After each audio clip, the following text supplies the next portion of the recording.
You who are new here, my name is Miranda and I am the Enchantress of Avalon. So for today's video, I am going to be talking about a topic that I was discussing quite a bit on my blog in recent days, and that is how Aphrodite can connect to my fairy lifestyle. So those of you who aren't familiar with my work might not know this, but I have an entire series of lifestyle blogs and videos that talk about the fairy lifestyle, which is this type of energy I embody and the type of energy that I feel very connected to just naturally. So it's very rooted in your more Celtic lore with the fairy faith and relationship to Celtic fairy queen goddesses. But Aphrodite does fit in with this, and her energy does merge quite seamlessly with a Celtic fairy faith, fairy lifestyle outlook. And today I want to go over some of the Celtic goddesses and fairy queens that I feel have a connection and embody a bit of Aphrodite energy. Okay. So I'm going to mention 7 total different goddesses that relate to Aphrodite energy. I'm going to quick run through them, and then I'm going to go into depth why each of them does. So we have from Irish mythology, Anya and Maeve. From more Central European Celtic myth, we have Melusine or Melusina. She was popular in France and Germany. From Welsh myth, we have Rhiannon and Blodeuwedd. And then from Arthurian lore, which is derived from Celtic lore, particularly Welsh, but also inspired by other Celtic lore, like Ireland, we have Guinevere and Isolde, or Isolde.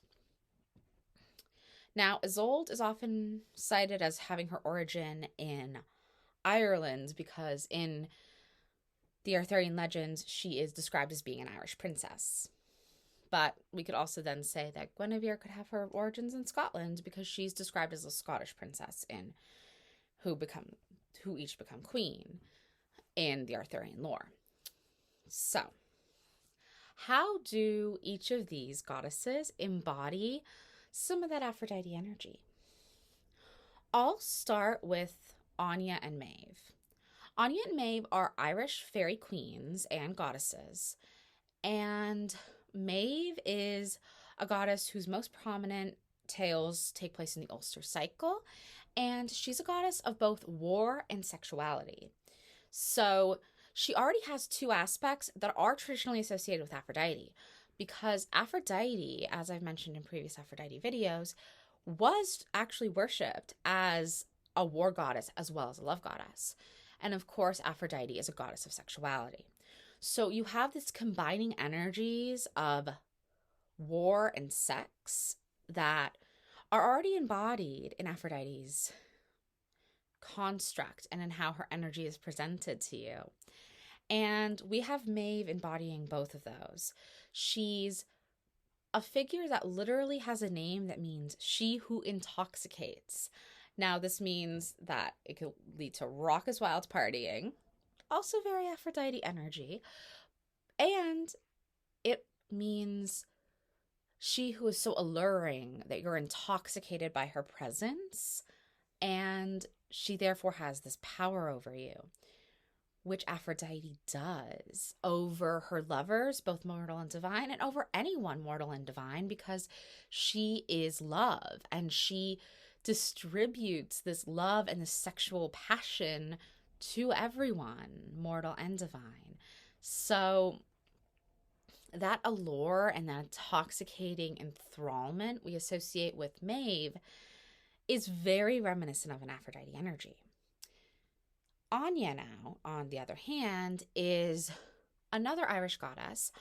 She is someone who does not allow being victimized and being assaulted deter her from being a love goddess, because she is associated as a Celtic love goddess. It's one of the things across the board. When you see Anya, she's often associated as a love goddess. Even though there's technically not a goddess of love in the Celtic pantheon, like we have Aphrodite, who's up front a goddess of love, we have a lot of goddesses who embody parts of love. But Anya's energy very much is associated with love, and that's why so many people consider her a love goddess, even though when we look into the just breakdowns of goddess of this, goddess of that, we don't see anyone in particular stated as goddess of love. But in more modern times, more people are associating Anya as being a love goddess. And this is due, I think, to the fact that she's incredibly resilient, and she's able to get revenge and get vengeance for the assault that takes place. And she doesn't let that assault make it impossible for her to go on to love again, and doesn't make it so that she's incapable of feeling sexual desire. She processes that trauma, and she gets past it and is able to function and love and love sex going forward, which is a beautiful thing. And this is why the Anya energy is often associated with people who have gone through assault or some sort of victimization in their past, because it helps them heal in order to learn that that is something that happened. It will always be in your past, but it doesn't have to define everything going forward. What you do today and what you do to heal from past traumas, that's what's going to define your future going forward. And Anya's energy helps with this. So that, in essence, is very Aphrodite, because Aphrodite, no matter what, is able to pick herself up by her bootstraps and keep going. She is an incredibly resilient, powerful energy. She is a romantic love and sexual energy, which Anya is associated with. Anya is, like Maeve, known for having many mortal lovers and siring many half-fairy, half-human offspring, which is why a lot of people of Irish descent can claim descent from either Maeve or Anya, possibly both, because they both have that energy where they had many mortal lovers and sired many half-mortal offspring. And that's also gets into why so many Irish people are said to have fairy blood. It's because fairy queens like this often did have relationships with mortals. But like I said, there's that beauty to the Anya story where even though she was victimized, it didn't make her a victim for life. She always had that in her. She was always someone who had gone through this trauma, but she was someone who took vengeance upon herself and moved forward and moved past trauma, integrating that shadow aspect in order to heal and become a stronger individual because of it. And there's a beauty in that. Now, Melusine, Rhiannon, and Blitowith, are all these fairy queens who have this massive energy in sovereignty and the connection between love and sovereignty and sexuality and sovereignty. Melusina was married after being this Lady of the Fountain figure and had her husband betray her trust. So she left. She went back to Avalon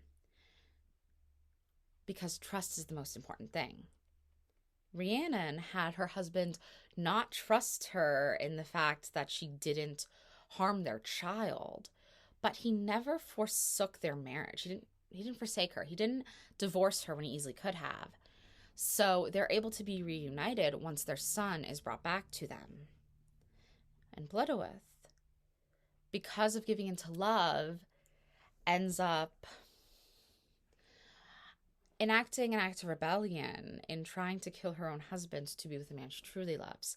But it's all of the same energy signature of a sovereignty figure, a fairy woman, a fairy goddess, choosing a mortal man to love and going to great lengths to be with him, and also setting very strict standards for him. In Melusine's case, because of that betrayal, she couldn't trust him ever again. In Rhiannon's case, because he may not have trusted her, but he was never forsaking their union, she was able to learn to trust him again. And in Bloodowith's case, she, yes, forsakes her marriage because she was forced into that union to be with a man she truly loves. But all of their stories, the crux is on love and trust. And that is very Aphrodite energy, that love and trust being so integral to the story. And I will note that both Melusine and Anya have mermaid forms.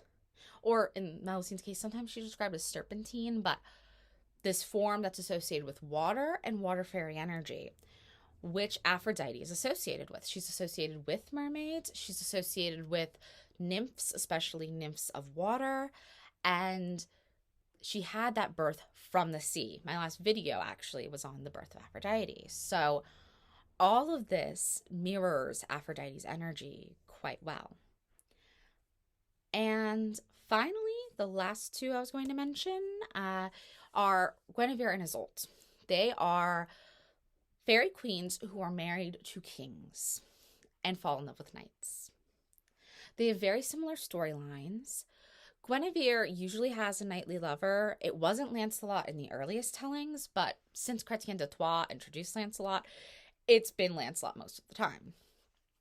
And in the case of Isolde, she fell in love with Tristan before meeting and marrying King Mark, but she was already betrothed to him. But that love affair did not end when the marriage began. And it is this loving of love and this focus point on the romantic relationship and on wanting to be with someone whom you truly love and value that connect Guinevere and Isolde with that Aphrodite energy.